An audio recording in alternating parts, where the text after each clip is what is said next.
Hello guys, kumusta kayo? Welcome to Copy Copy TV. So, pupunta kami ngayon sa isa sa mga park dito sa Fort Smith.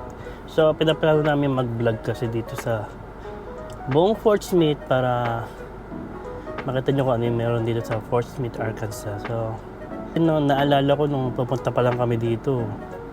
Nag-iisip kami, nanonood kami ng mga vlog tungkol dito sa Fort Smith. Problema, wala kami makita. So, ayun, kaya subukan namin kami yung mag-cover para sa mga taong pupunta rin dito. We're driving downtown, foot pushed on the pedal. Move to songs we play together. Feel like we're on holiday. I got a feeling it's a good day. We're driving downtown, foot pushed on the pedal. Move to songs we play together. Feel like we're on holiday. I got a feeling it's a good day. Downtown, foot pushed on the pedal. Move to songs we play together. Feel like we're on holiday. I got a feeling it's a good day.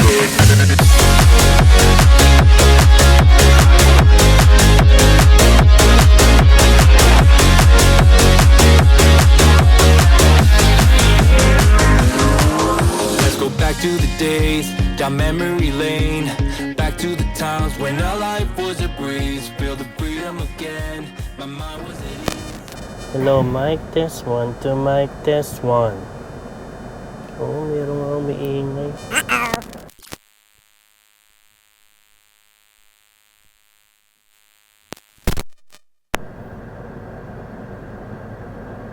Oh, meron. Baba.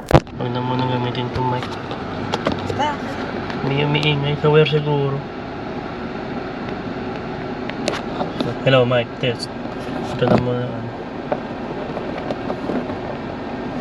Ito na muna mag-mic. Sa amin in order na yung gulaman. Shake, shake. Boba. Boba. Boba.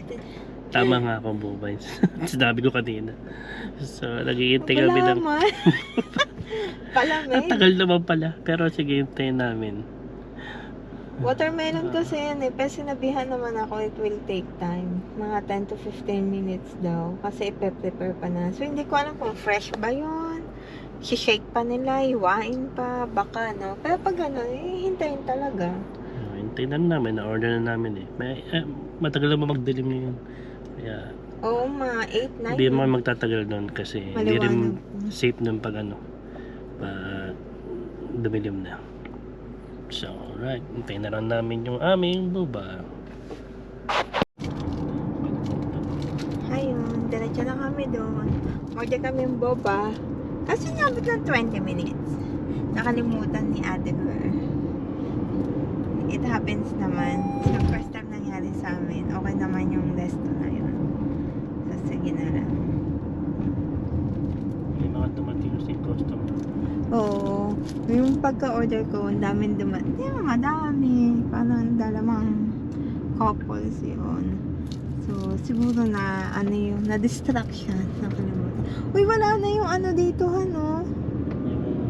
Ano nga ba yan? Auto supply? Nagsara. May iba pa namang auto supply dito, di ba? Doon banda sa ano. Kaya malapit na kami. Napunta natin mamaya yung magandang bahay natin. Dadaanan natin yung mga bahay dyan. Doon banda. Oo, banda eh.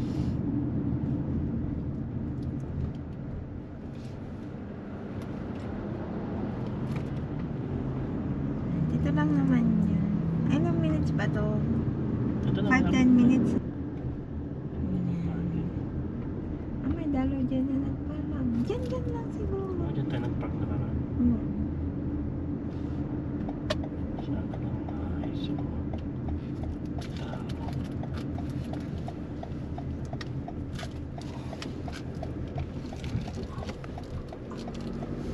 Ito, may dalaw dyan na lang. ito sa lilim ng park namin. Ito sa rin.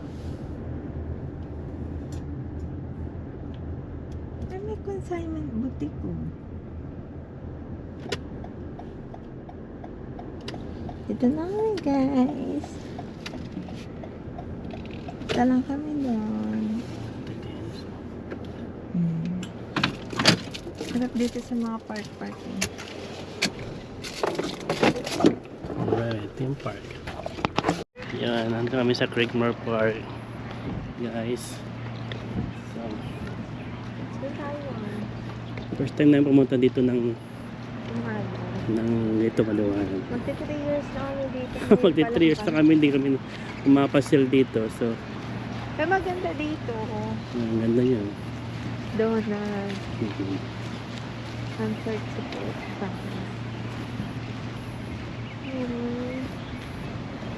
Hindi tayo mahilig kasi Ayan, sabi kami ng mga upuan na malilim. Okay siguro dito. okay na dyan. Ito. Maganda rin po sinagantay ng araw. Ha? Dito po. Dito na lang ako dito. Bakit namin yung binlaw? Wow. So, ito yung yun na yung buba. Alin dyan? Matamis to? Harap?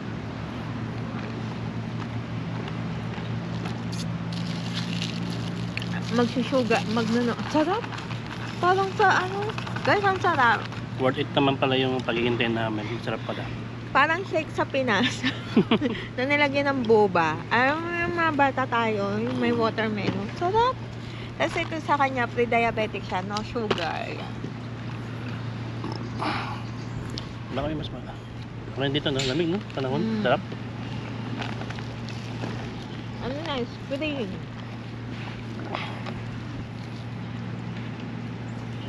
Alright. Kaway-kaway, kila Marca Rino, Ang galing nyo. kila Crystal. Maaraw na dito. Kahit kila Crystal, may yelo pa rin. Ito maganda sa Arkansas eh. Yung panahon niya, ano, talagang South weather talaga. Parang, spring talaga. Pag fall talaga. Konti lang yung winter nila dito, yung yellow, konting-konti. Medyo mahaba din. Pero yung snow, hindi siya nag-i-snow lagi. Yung snow niya, konting-konti lang. Oo, Parang parang ngayong taon, 2 araw lang. Dalawang araw lang nagtatagal yung snow. So kung ano kami talaga, maganda talaga dito. Kung may tatanungin. Ang kapal nung snow namin nung nakaraan, 12 inches. Yun na daw yung pinakamakapal Oo. in 12 years. Makapal naman talaga kasi lumubog yung hanggang ano ko tuhod. Pero kinabukasan natutunaw. Medyo makapal yung nakaraan. Kinabukasan tunaw na din May naman. vlog kami siya. nun eh. Andun sa mga part ng December siguro. So dito, mga nag-tennis. Dito lang. Kailangan natin ng konting araw. Madaming tao. Medyo madaming tao ngayon. Maganda kasi safe pag madaming tao. So, pag umabot ng gabi, kailangan mag-uwian na. Ayoko naman sabihin na super safe talaga dito. Tapos, naman pala. Pero compare sa ibang lugar, compare sa ibang state, safe na dito. Ang mas malilim doon. Lipat kaya tayo doon. Naalaman ka. Oo nga. Lipat kami doon sa ano. Small creek sila. Tara, lipat tayo.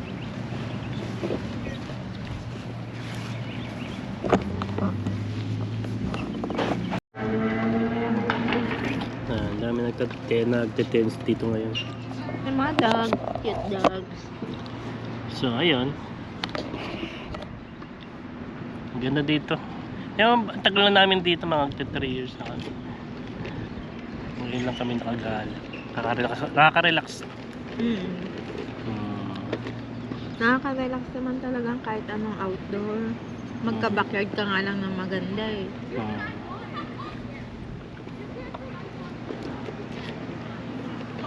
So yun, pinag-uusapan namin yung mga future plans namin about magbi-business ba sa Pinas, tsaka sa anong business yung maganda mga dito. no? Mm. Kasi kung kami ano yun, talagang kumaayos naman talaga yung ano sa Pinas, di ba? Mm. Sahod. Ba't pa maging ibang bansa? Pero hindi lang din yun. Kasi Madaming ilang ano, taon na madaming tayo? factor o yung health. 40. Siyempre patanda ka. Wala namang tumatanda na mas lumulusog eh. Security Diba? nga ng health namin. Healthcare. Healthcare namin. Mas maganda talaga dito. Well, kahit naman sino sa tanongin, masabi na maganda rito. Yun yung katotohanan. Yung tarif. So yun, nanonood kami ng ng mga vlog sa Canada. Ay hindi, siguro yung malaking issue ngayon yung hindi mga nakakabalik. Oo. Yung mga green card holders. Hindi pa We namin don't have personal experience kasi hindi pa kami lumabas. Umupositan. But, we know some people naman na just smoothly came back here from their vacation. Tsaka may mga Yung vlog ng Life Beyond Borders, yung pumunta sila ng Canada, smooth naman yung pagbalik nila. nagbakasyon sila ng Canada sa Alberta. Siguro lang ngayon, more be vigilant, tsaka diligent talaga kung ano yung pinapasunod nilang batas. Yun na muna, kahit siguro minor. O friends, wag nyo na munang tangkain. Like, di ba tayo, ang hilig natin magdala-dala ng iba, mga dried. Yung masisita kayo sa sa airport. Kasi alam ko ngayon kahit magic sarap, hindi pwede. Mas maganda kung maging Wag safe na na lang, lang. oo. Wag na lang muna magdala kahit yung mga Yun na lang siguro. Tapos, kung alam mo naman, you came here as a legal migrant, di ba? Mostly naman sa atin di ba? Ang laki ng hinirap natin. Yung crucial process, the meticulous process of getting here. Kung alam niyo naman ginawa niyo yung tama, I think there's nothing to be fearful about. Tama. Kung legal naman yung lahat ng paraan nyo ng pagpunta, huwag katakot na lumabas. Kasi alam niyo sa magbakasyon. totoo lang, ang mga alam ko yung mga officers, naman, okay naman sila. They're actually friendly pa nga eh. Nung pumunta din tayo, di ba, sa Canada, tapos bumalik na tayo dito. Pero friendly naman yung mga officers. Siyempre, they have job to do, gano'n. Hindi naman kailangan matakot if you're not doing something wrong. Medyo mahigpit lang talaga sila doon sa mga sa mga illegal na pumunta rito. Kasi ang bilis ng pamasok eh. Kami noon, ang tagal ng pinila namin kasi ang daming pumupunta ng US.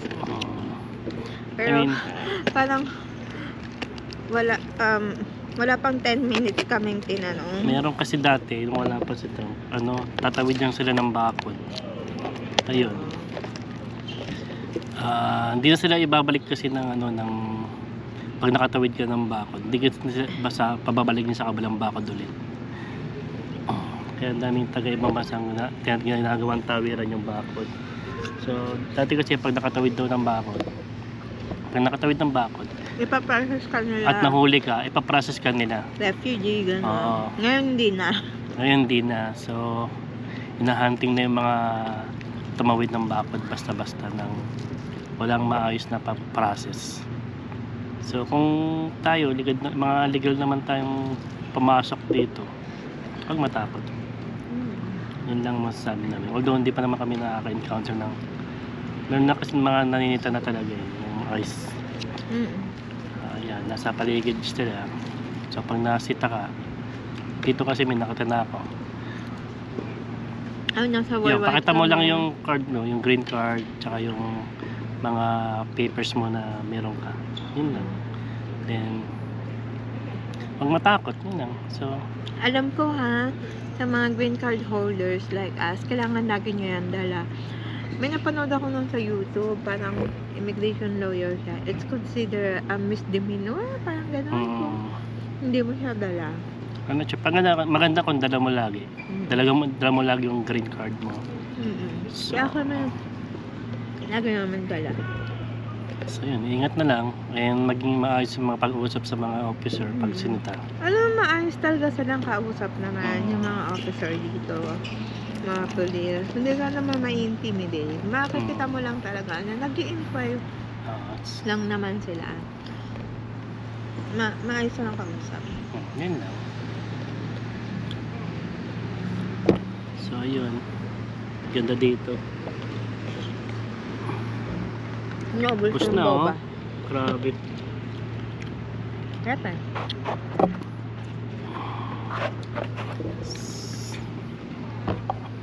Kata Diba, na simpleng park lang dito pero Tatalipin nga ako. paano ba i-compare to sa Pilipinas? Sa magandang tanawin na ganitong, magandang park. Hindi sa Tagaytay maganda. Sa park, sa Baguio yan. So ngayon, may bagong ginagawa dito. Creekmore Pool Bathhouse and Diving Well Enclosure. Dan tayo din lang yun ang bahay. Sige. So ayun. Dapat lagi tayo nagaganto eh.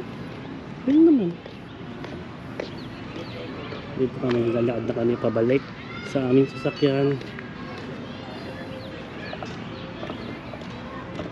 Ang ganda yun.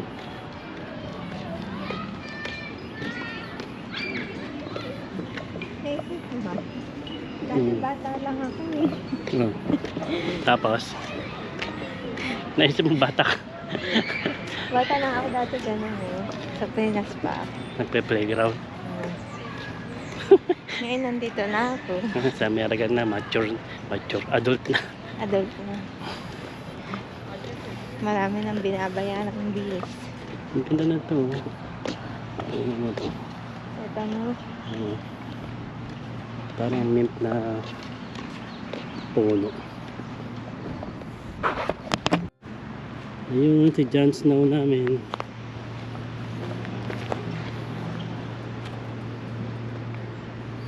Ay, tapos lang.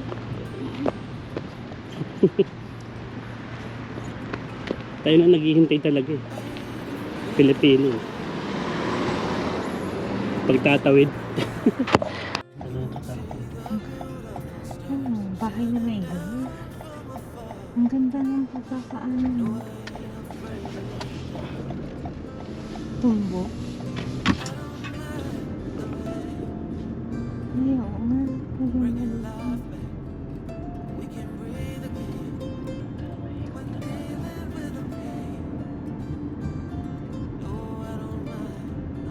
Ito oh. Tinatarahan lang nila.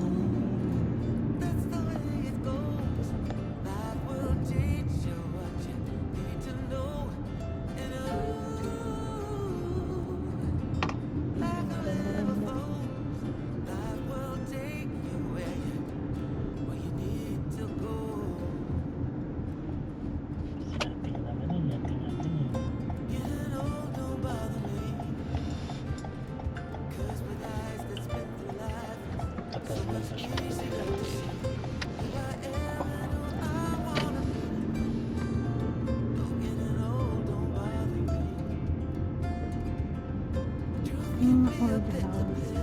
Pero, cute.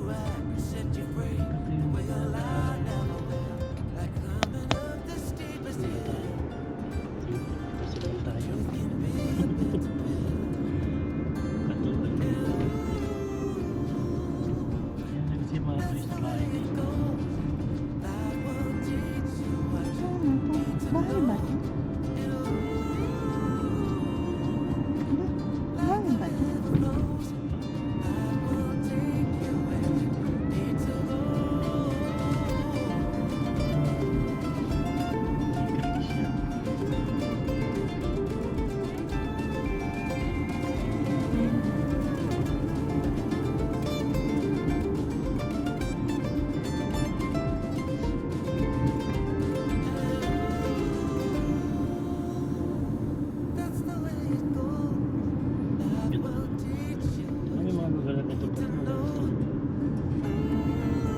Parang bakasyonan eh.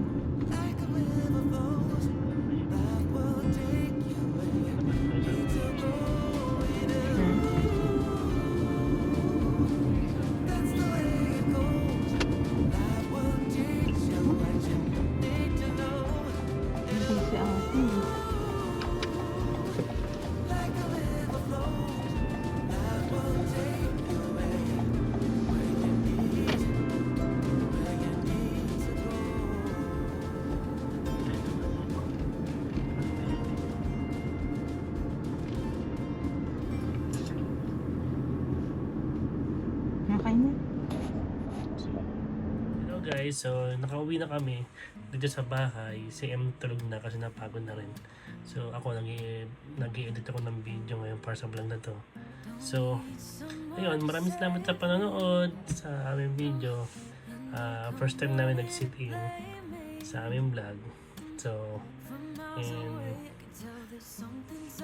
napapansin nyo, medyo simple lang yung video ngayon kasi sa pinag-aaralan ko kung paano makapag-edit sa iPad kasi ayun nga, nahirapan akong hatiin yung oras sa trabaho ko at saka sa family ko, yung KM.